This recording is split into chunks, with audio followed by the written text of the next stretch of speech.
Olá e bem-vindo a mais um vídeo de Júlia.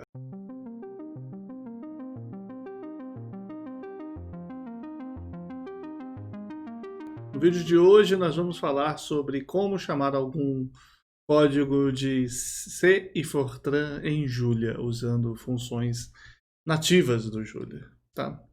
Então, isso é uma das grandes coisas que o Julia tem de interessante, é um dos motivos de eu ter começado a usar, que é você sabendo chamar a função em C. Você tem que saber um pouco de C e Fortran, né? Mas você sabendo o nome da função e onde ela está, a biblioteca que ela se encontra, você consegue chamar ela sem muita dificuldade, ok? Não é completamente simples, mas também não é muito difícil. Vamos lá. Então, estamos aqui no VS Code. Eu criei uma pasta nova. Deixa eu dar um full screen até para ficar bonito. E eu vou criar uma funçãozinha em C e depois em Fortran. Então, vou criar aqui um main.c, tá? E não quero isso aqui, dá licença. E eu vou fazer um básico aqui de C. Meu C é meio enferrujado, então não fiquem chateados. Então aqui um int main tradicional, return 0. Isso aqui não deve dar nada de errado. O que eu vou fazer é só compilar para ver que está funcionando. Então gcc esse main tem que sair um main. Rodou, não acontece nada, mas funcionou. O printf tá ok, barra n, ponto vírgula tradicional. Aí, tá ok? Não vou usar nada avançado de C, de make, de plugin do VS Code, nada do tipo. Eu quero fazer o mínimo, só o GCC, compilar e rodar, beleza? Tá. Mas o que eu quero fazer, no entanto, não é isso aqui. Eu quero fazer um código que eu vou chamar em Julia. E a pergunta é que código? O comum é que a gente está precisando de alguma coisa de álgebra linear ou de alguma função de otimização, alguma coisa mais pesada. Então eu vou fazer supondo que a gente precisa fazer uma operação matricial. Matricial não, vetorial. E essa vai ser a operação dot. E a operação dot é o produto interno, tá? Eu chamei de dot.c porque eu gosto de essas coisas em inglês. O que o produto interno tem que retornar? Então, eu tenho que retornar um número. Vou chamar de dot em C, para a gente poder saber de onde ele vem depois. Eu tenho que passar o tamanho dos vetores. Eu vou passar um vetor x e um vetor y. Vou criar aqui o resultado e indo de 1 a n, eu vou somar xi vezes yi. Aqui ele... Você poderia criar o dot.h e etc, mas eu não vou. Aqui eu vou usar só o standardlib, que é para ser onde tem esse size_et. Pronto, inclusive ele mudou de cor, viu? E aqui eu tenho que retornar esse s. Vou deixar um espaço a mais aqui, porque ninguém precisa sofrer para enxergar. Inclusive vou dar um zoom. Então beleza, vamos fazer um teste de que está funcionando. Eu vou criar o dot.h, inclusive deixa eu copiar aqui, e criar um dot em C.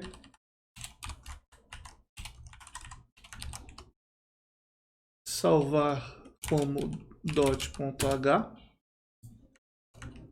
para poder declarar essa função aí. E eu não vejo motivo para incluir ela aqui se eu não vou ter esse standardlib. Então vamos colocar o standardlib só para ficar tradicional. Então include dot.h. Beleza? Vamos lá. Verificar no main que esse dot.h funciona. Então eu vou criar um vetor de 3 posições com 1, 2, menos 1. E um vetor de 3 posições com 2, menos 3, 5. Coloquei um ponto e vírgula aqui de costume.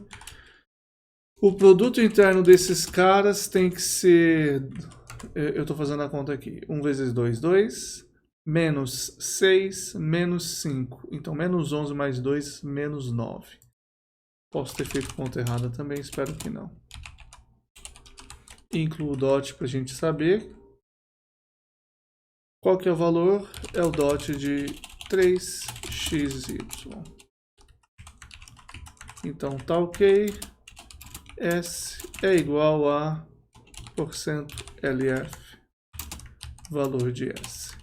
Então, se eu compilar agora, ele deve dar erro, porque eu não falei quem é dot, também não declarei o S. Ele vai dar erro porque ele não tem dot, certo? Ele fala tem uma referência não definida para o dot aqui. Você vem e coloca o dot.c e ele tem que ser na ordem contrária. O dot.c vem primeiro.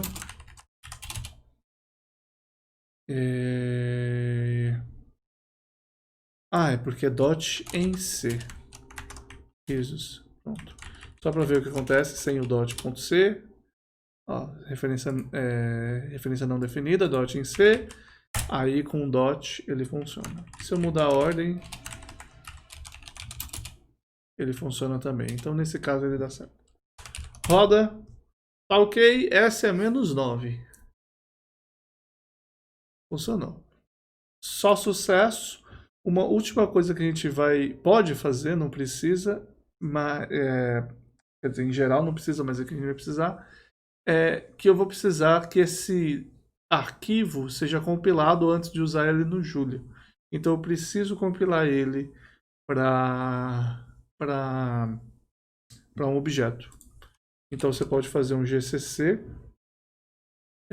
main.c dot.c menos o dot.o. Só que você precisa colocar, eu acho que é menos, preciso ver. Ok, aqui não é ponto, menos S, menos C. Ele compila como shared. E agora eu posso compilar aqui usando o O no lugar do C. Beleza? Mas o que eu quero fazer eu preciso fazer isso, criar uma biblioteca compartilhada, shared. Inclusive, se você for na documentação do Julia, buscar CCOL, ele fala lá o que você tem que fazer, tá? Então não é que eu sou um gênio, bora talvez. Enfim, não, brincadeira. Não é que eu sou um gênio e eu sei todas essas coisas de cabeça. Você vai vendo e eles vão falando. Então você precisa compilar "-c" para que ele seja um objeto, para o .o, e você tem que colocar esse fpic. Agora eu não lembro se é assim. Ele vai avisar. Esse pic aí é para que a posição do código seja independente. Isso é importante para o share. Tá? E você vai pegar esse código.o, share, você vai fazer um lib.. Eu quero saber, será que eu ponho lib.in em C? Melhor, lib.in C.so, shared object. E aí, na hora de compilar esse cara, se eu não colocar nada, ele não vai simplesmente achar. Eu preciso falar que existe uma library chamada .in C. E ele não vai funcionar. Ok? Eu estava fazendo uns testes aqui para ver. Você precisa compilar e você precisa falar onde a biblioteca está quando ela não está num lugar padrão. Então você tem aqui, isso aqui não funciona, porque a biblioteca está aqui no diretório atual. Então você pode usar um "-l" maiúsculo para falar que está aqui, certo? Por exemplo, ele compila. Mas na hora de rodar, ele fala, não sei onde estão as coisas. E aí você pode passar para ele o library path, que é onde estão as coisas. e eu tô falando ponto que é aqui. E aí ele entende. Ele fala, é aqui? Ah, é verdade. É óbvio, eu devia olhar para isso. A outra coisa que eu vou tentar fazer aqui, vamos ver se vai funcionar, é mandar esse libdot para o user local lib meu. É para ser visualizável aí. Ele vai pedir password. Você põe o meu password aí. E aí você pode compilar sem o menos elão, vamos ver. Foi. E você pode rodar e ele entende. Ok? Eu consigo fazer um nm do main e ver onde ele está lendo isso? Não é nm, o nome era... Esqueci o nome agora. É o que você lista onde está tudo. LDD. Isso, olha aí. O LDD, ele está falando onde é que está o libdot assim, ó. Ele está aqui no user local libdot em C. Bonito, né? Trabalhar em C é divertido às vezes. Aí você vai lá, remove e caga tudo. Beleza? Rodou de novo. Não existe mais. Tem outras maneiras de você fazer isso funcionar. Quando você está trabalhando com bibliotecas, é bom que elas estejam em lugares visíveis, senão você realmente perde elas, tá? Não importa isso pra gente. O que importa é que a gente agora tem a biblioteca libdot em C.so e que ela funciona. Inclusive eu vou deixar ela no lugar visível e depois eu vejo o que acontece quando ela não estiver no lugar visível. Bom, vamos lá para Julia. Julia main JL. Mas tudo de main hoje. Em Julia, vamos fazer um AltJO. Abrir um terminalzinho aqui. Então a gente está em Julia e o que a gente vai fazer é criar dois vetores.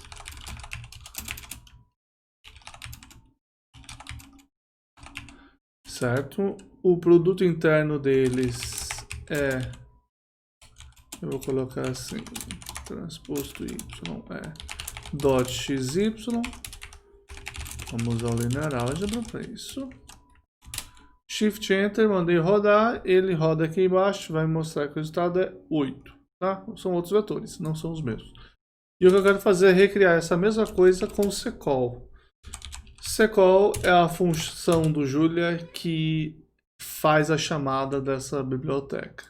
Então vamos olhar o help se ele é útil, senão eu coloco alguma informação ali. Aqui ele diz tudo que a gente precisa já, tá? Então tem algumas maneiras de você chamar. Essa primeira é a mais completa, acredito. Tem algumas com ponteiros, vamos evitar isso aqui. Então a maneira de você chamar o secol é... Primeiro você precisa colocar o nome da função ou o nome da função e a biblioteca. E a gente vai querer fazer isso. O nome da função é dot em C. E a biblioteca é a lib.c.so. Então aqui é foo, que é o nome da função, e a lib. Tá? Aí você precisa do tipo de retorno. O que ela retorna? Um double, que é um float 64. Mas, para a gente evitar qualquer conversão aí de 32 bits, quando não for, enfim, a gente vai usar cdouble, que é o double do C. Então aqui é o retorno. Aí a gente passa os argumentos. Então o que ela recebe de argumento? Ela recebe um inteiro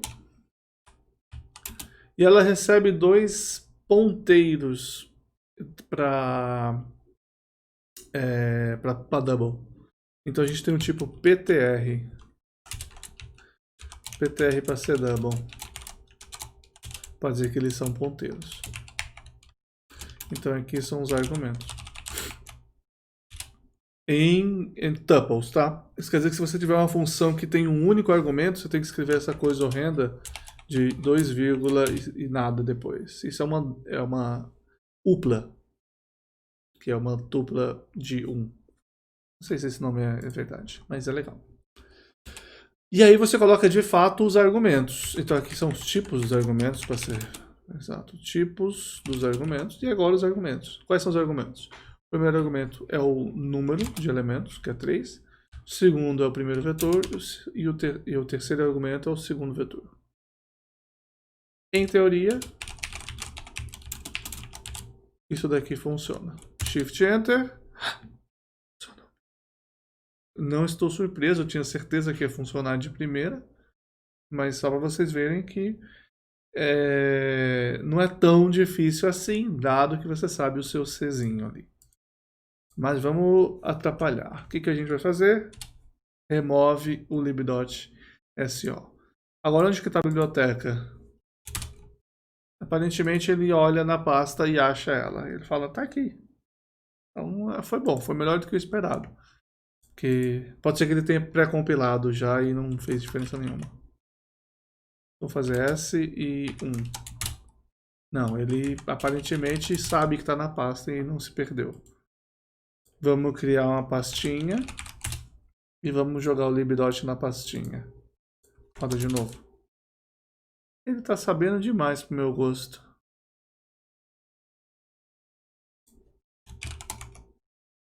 Existe aqui o env... não é env o nome, é... Qual que é o nome?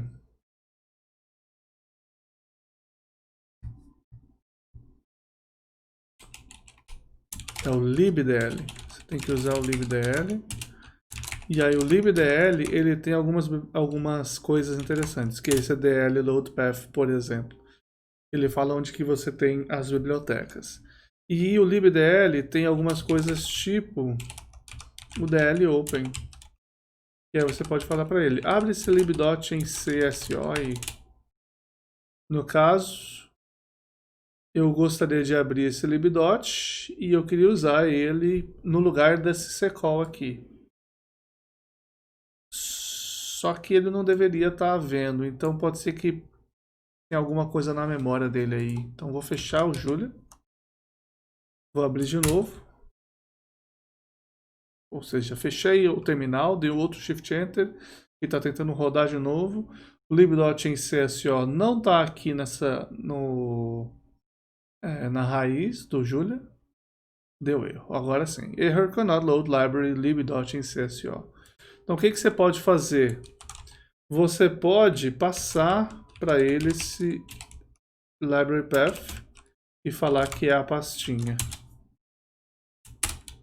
E ele não vai entender, mesmo assim. Aparentemente. Possivelmente tem que colocar um ponto bar, vamos ver. Não, acho que para ele não é suficiente. Então o que você precisaria fazer é colocar dentro do libdl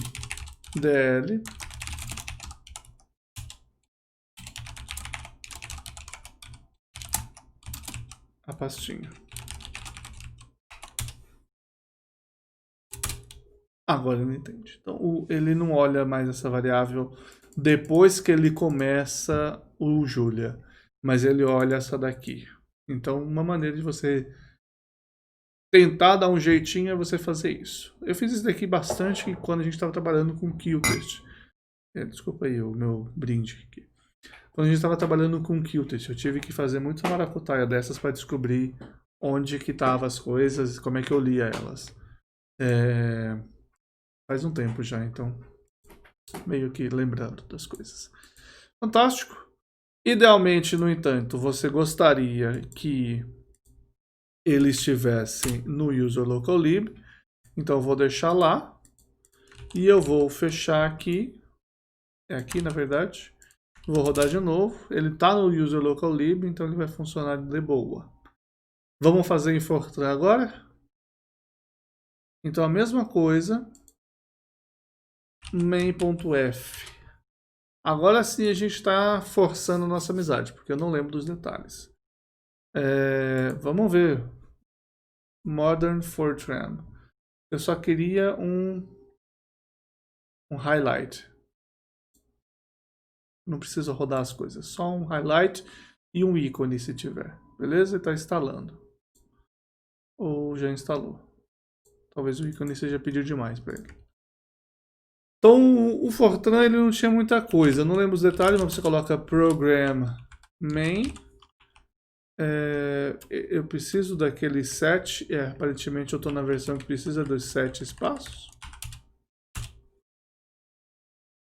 End program. É isso. print, tá ok. E aí a gente vai tentar compilar com o gfortran esse main.f -o main. Print tá ok, missing leading left parentheses. Então aqui aparentemente eu preciso de um parênteses. Aparentemente não, é mais do que isso. Será que é duas aspas? Vamos descobrir. Não, aparentemente você precisa, vou dar o Ctrl Z, da string de formatação. Faz um tempo, viu? Então tá aí a string de formatação. Aí você faz assim, o quê? Never mind. Tá, funciona, tá aí. Inclusive tá com espaço a mais, aparentemente. Não é daí que vem o espaço, não importa, a gente gosta do jeito que tá. Estamos satisfeitíssimos. Vamos criar qual é o nome? Um double. Em Fortran é um real. Um real. Tamanho 3. Eu posso colocar aqui na frente direto. Vamos ver. Ok, fui lá ver e você precisa colocar primeiro uns 2 pontos aqui. Acho que é isso. E aí você coloca essa coisa maravilhosa. Vamos colocar uns outros valores aqui. Menos 2. 6 mais 1, 7. Menos 4, 3. Beleza? Mas vamos só ver se compila primeiro. Ok, compilou. Real S. Do I, eu não lembro se eu preciso colocar...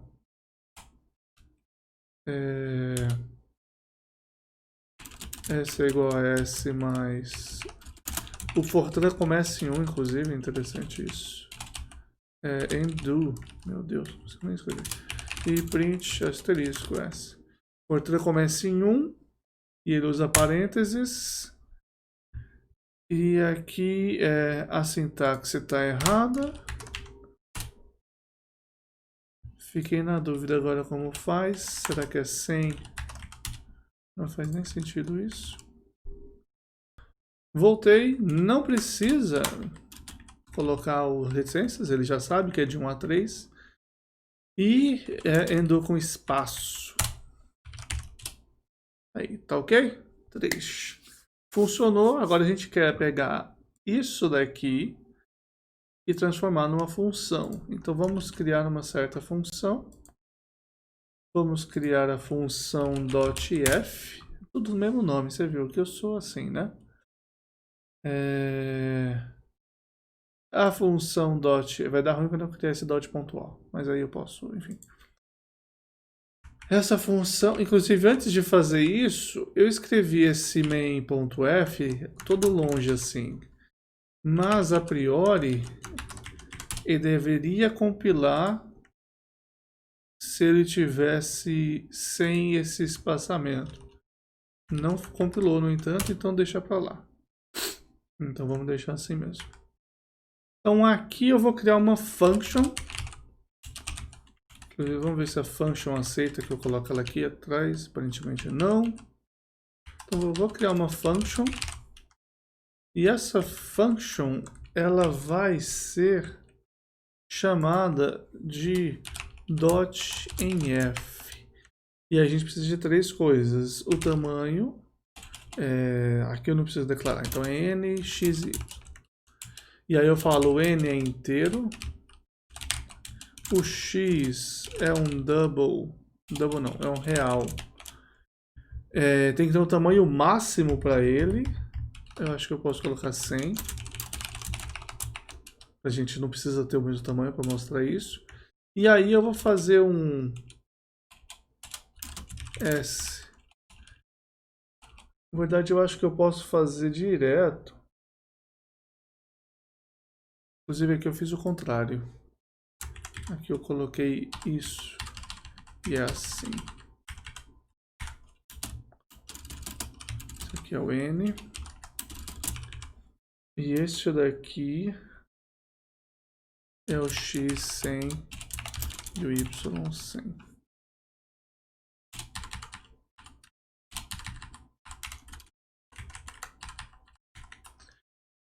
Aqui eu preciso declarar que .enf vai me retornar um float.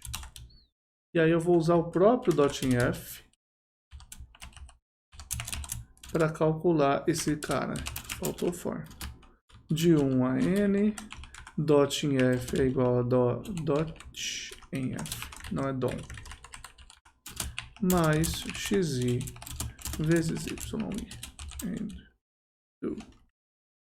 E é isso. Eu não preciso dar um return. A priori tá aí. No main, esquece isso.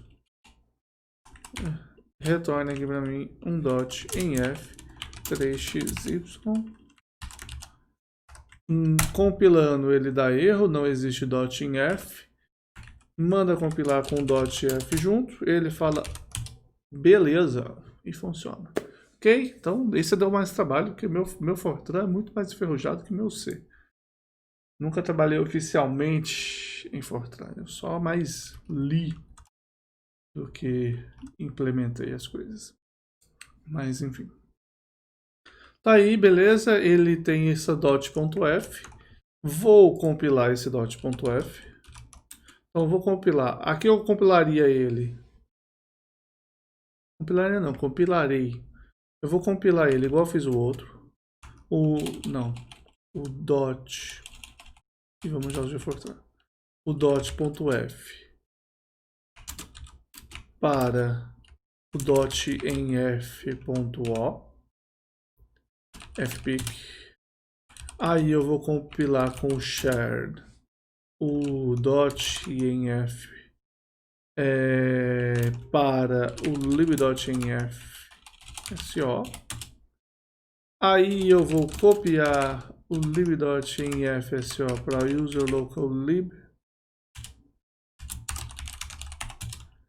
E aí eu vou compilar o main para main. E aí eu falo use a biblioteca .enf. E roda e funciona. Legal? Fantástico? Todos felizes? Não acabou. Antes de ir para o Julia, eu quero só falar o seguinte.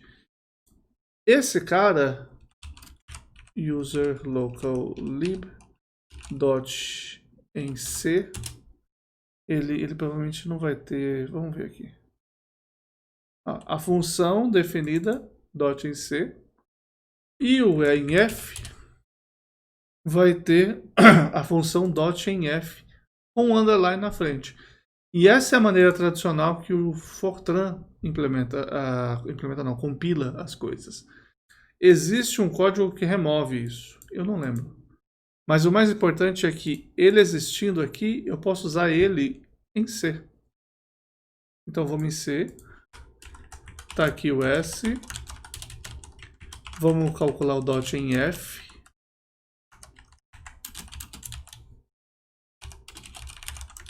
Se eu mandar compilar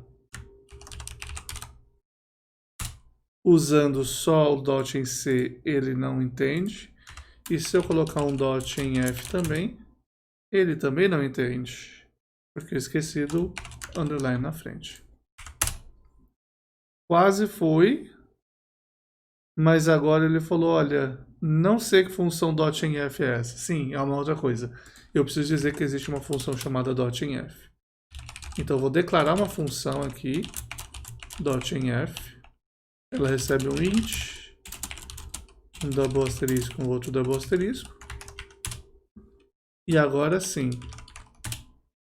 ele dá um segmentation fault, como a gente esperava. Quase. Ok? Por que ele deu um segmentation fault? Não tenho certeza. Eu vou compilar com -g, dar um gdb e dar um run Para ver que ele dá um segmentation fault lá e não dá muita informação. Não tenho certeza por que ele deu. Vamos fazer em Julia, ver se dá erro no Julia também. Se não der, é porque eu errei aqui especificamente. Eu possivelmente declarei alguma coisa que eu não devia. Então vamos lá. Aqui eu fiz em C. Vou fazer a mesma coisa em F. Fortran. A diferença é que aqui é dot em F e underline na frente, beleza? Os tipos são os mesmos. Mandei rodar em Julia. E ele deu um segmentation fault. Então sim, seria obrigado a descobrir o que eu fiz de errado. Ok, descobri o que eu fiz de errado. E foi uma coisa que me incomodou muito lá no passado. E é o seguinte, em Fortran, tudo é ponteiro. Então aqui na verdade é um int asterisco. E eu não vou passar esse 3, eu vou passar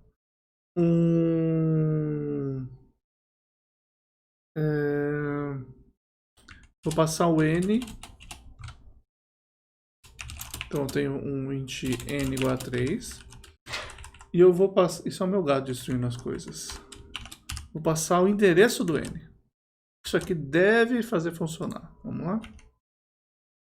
Compilei, mandei rodar e ele quase foi.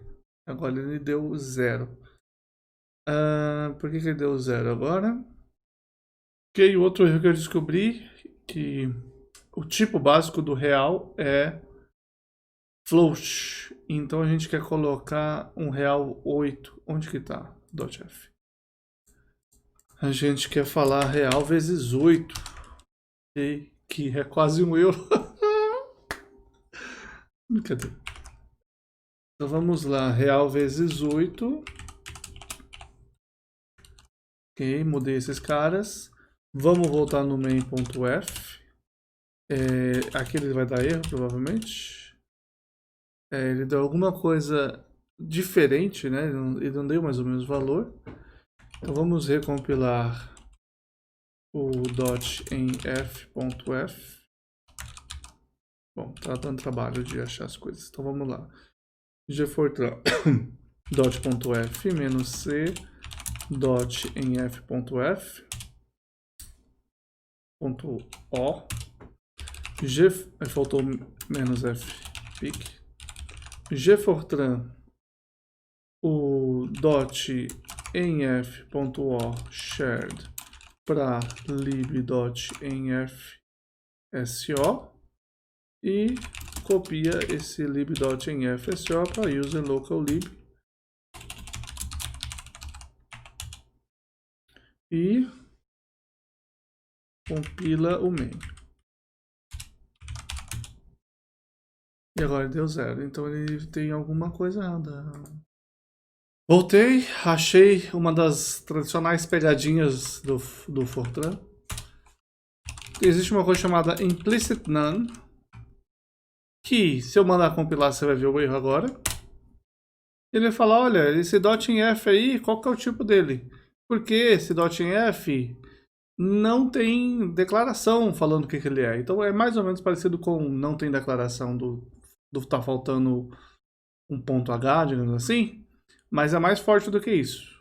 E mais fraco ao mesmo tempo. Você só precisa dizer que esse dot em F vai ser um real 8.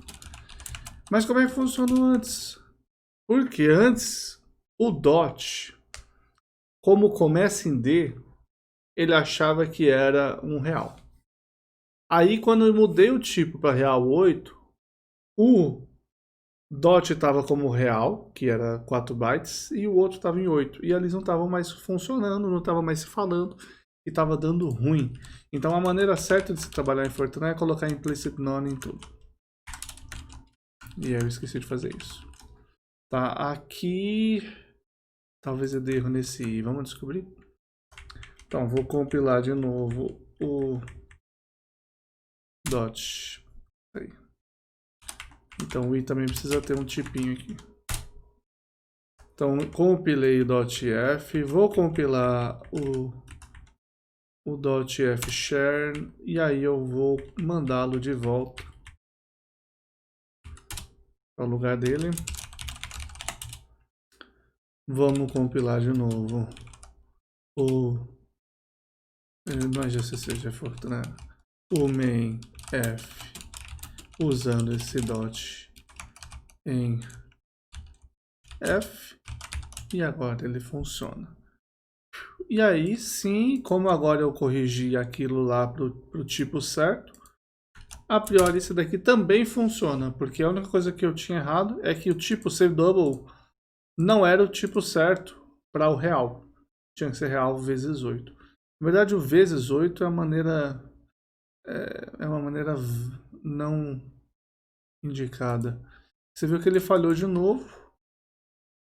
Eu falei e esqueci. Por quê? Porque não é cint, é um ponteiro de novo. Aqui, no entanto, eu não preciso criar a variável e passar a referência dela. Eu posso passar um array 3. Pronto. Será que eu preciso colocar cint? Ele vai automaticamente... vamos colocar que ele é cint. Então, esse é um array de cints com um único elemento 3. Já ia sofrer um monte de novo descobrindo a mesma coisa que eu já descobri antes.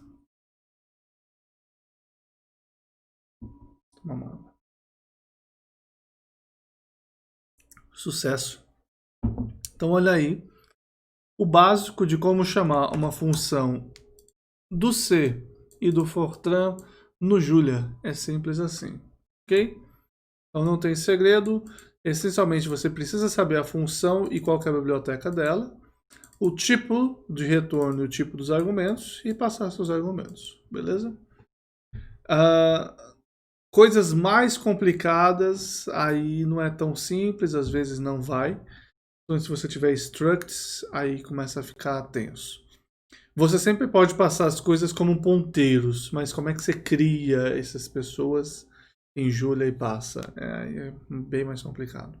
Então isso aqui é obviamente ideal para quando você tem coisas realmente de baixo nível. Tá? Então muito prático para, por exemplo, as bibliotecas de álgebra linear, que você vai passar os seus vetores, que você em geral, mesmo que são matrizes que você está trabalhando, você passa vetores com os elementos. Ele faz a faturação e te retorna outra coisa, beleza? Então, é isso para o vídeo de hoje. Espero que você tenha gostado desse tutorial. Se você gostou, se inscreve, deixa um like. Se não gostou, comenta o que você não gostou, para a gente poder fazer melhor no próximo. Obrigado e até mais.